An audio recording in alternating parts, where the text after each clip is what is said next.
Que la grâce de notre Seigneur Jésus-Christ repose sur ta vie, un frère et une sœur.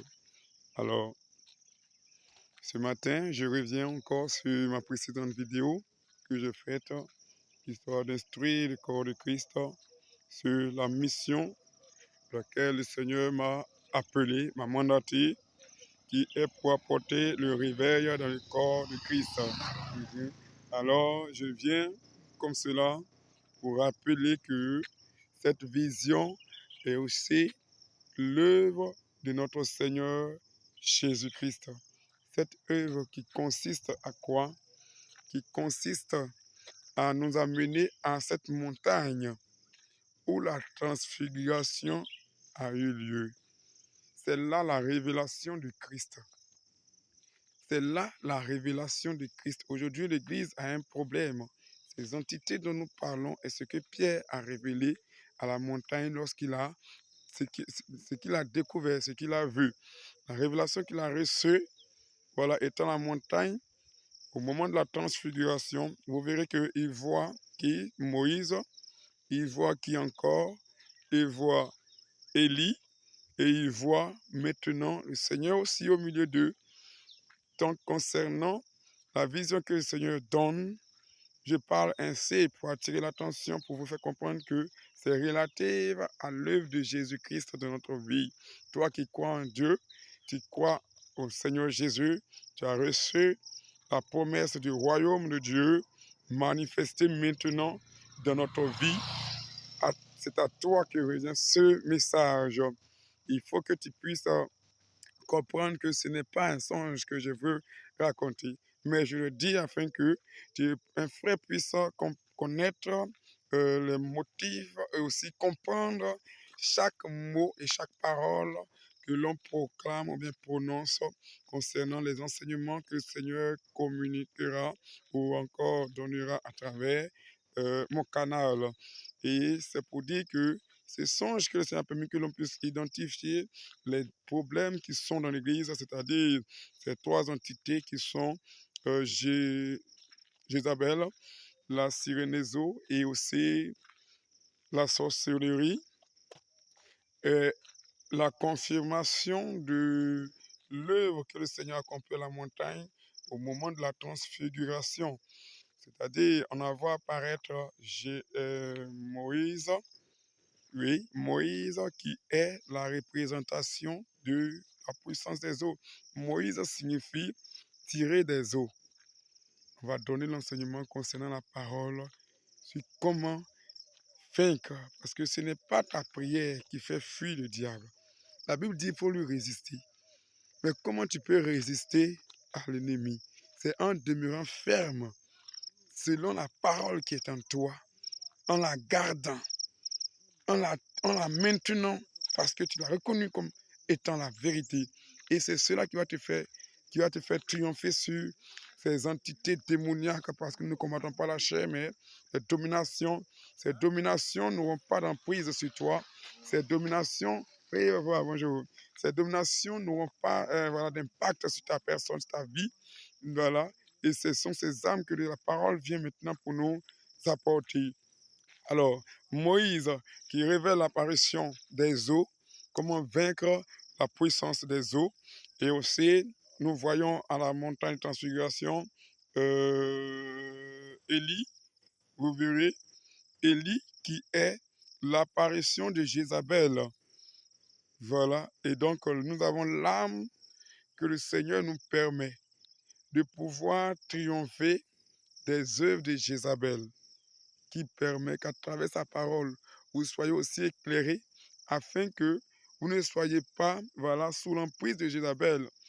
Ces entités sont des puissances, je dis qui empêchent Dieu de se glorifier dans notre vie, c'est-à-dire qui nous maintiennent dans la mort. J'ai parlé du réveil.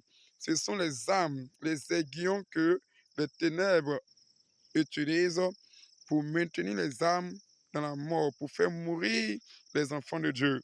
Alléluia. Et aussi, il y a le Seigneur Jésus-Christ qui a son apparition pour faire quoi? Pour vaincre la sorcellerie. Alléluia. ces deux entités sont inclus. Donc, la manifestation de la sorcellerie, imaginez maintenant leur règne. La sorcellerie n'est rien d'autre. Je veux dire qu'à chaque fois quand je croise ces personnes qui sont vraiment dans ce problème, ils sont sous l'emprise voilà, d'un esprit, puisque c'est la voie de transmission, d'expression des esprits. Tu peux être là, et puis un esprit impur des ténèbres dans ta vie, et quelqu'un qui a une dimension spirituelle dans ton entourage a la capacité de contrôler ta vie à travers cet esprit qui devient une connexion pour te maintenir dans ce qu'il lui désire. Si c'est un agent malfaiteur, il te détruit. Si c'est pour te dérober, il va te dérober à travers simplement le fait que tu es un esprit qui est de l'heure. C'est pourquoi le Seigneur vient maintenant pour vaincre, c'est lui. Il n'y a que lui. Si tu ne viens pas à Jésus-Christ, tu ne peux pas être délivré de l'emprise de la sorcellerie. Je vais vous dire une chose. Il n'y a que... La sorcellerie est une représentation. C'est d'eux que le Seigneur parlait, des chiens. Oui, des chiens qu'on ne donne pas la paix ou bien qu'on ne donne pas la nourriture aux chiens. Mais tu vas voir qu'à travers la parole de Dieu, nous allons expliquer comment tu peux vaincre la sorcellerie. On ne chasse pas l'esprit de la sorcellerie.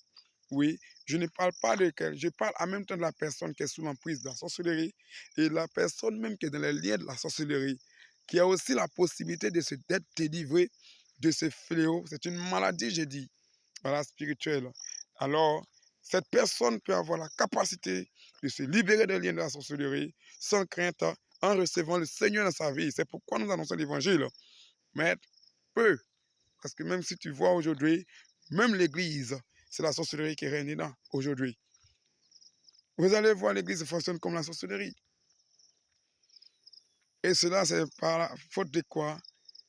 Des conducteurs, oui, de ceux-là, des élites. Pourquoi? Parce qu'il y a la tête. Ils font pas, en fait, tous partie de la tête de ce dragon qui fait la guerre à l'église et aussi de la queue qui font aussi la guerre à l'église. La tête et la queue du dragon qui combattent l'église. Tout ça, c'est la parole de Dieu qui nous explique pour que nous puissions comprendre ses écrits. Alléluia, gloire à Jésus-Christ. Ce matin, je vais axer sur ces trois fléaux pour attacher la vidéo précédente que j'ai faite pour dire qu'elle est imminente. C'est la vérité que le Seigneur veut faire entendre à ses enfants pour que le réveil soit réel. Quand tu vas voir une église qui connaît les armes de la serrer des eaux, qui va enseigner le dépouillement, qui va permettre que le dépouillement ne puisse pas être ou bien régner dans cette église, on n'est pas encore libéré. Parce que ces églises où ils ne sont pas, il y a la sorcellerie maintenant qui règne. Et comment la sorcellerie œuvre, comment cette église doit vaincre la sorcellerie afin que le Seigneur puisse vraiment se manifester, c'est ce que, tiens-toi bien, tu vas découvrir. Oui, j'ai parlé des moyens de la délivrance de soit quelqu'un qui est sous l'emprise de la sorcellerie ou bien quelqu'un qui est dans la captivité de la sorcellerie. Il n'y a qu'un seul moyen, c'est le sacrifice de l'agneau. C'est le sacrifice de l'agneau. Quand tu prends dans le livre de Ésaïe 60, oui, Ésaïe 60, pour t'amener à lire un peu le chapitre, j'aime pas trop donner les... Si ça n'affermit pas l'enfant de Dieu. Je veux même t'instruire pour que la parole de Dieu, là, tu la connaisses, afin que toutes tes expressions soient toujours poussées par les Écritures. Alors, Ésaïe 60, tu verras, le Seigneur dit que celui qui sacrifie un agneau est comme quelqu'un qui brise la nuque du chien. Comprends ce que je dis. Que le Seigneur te bénisse.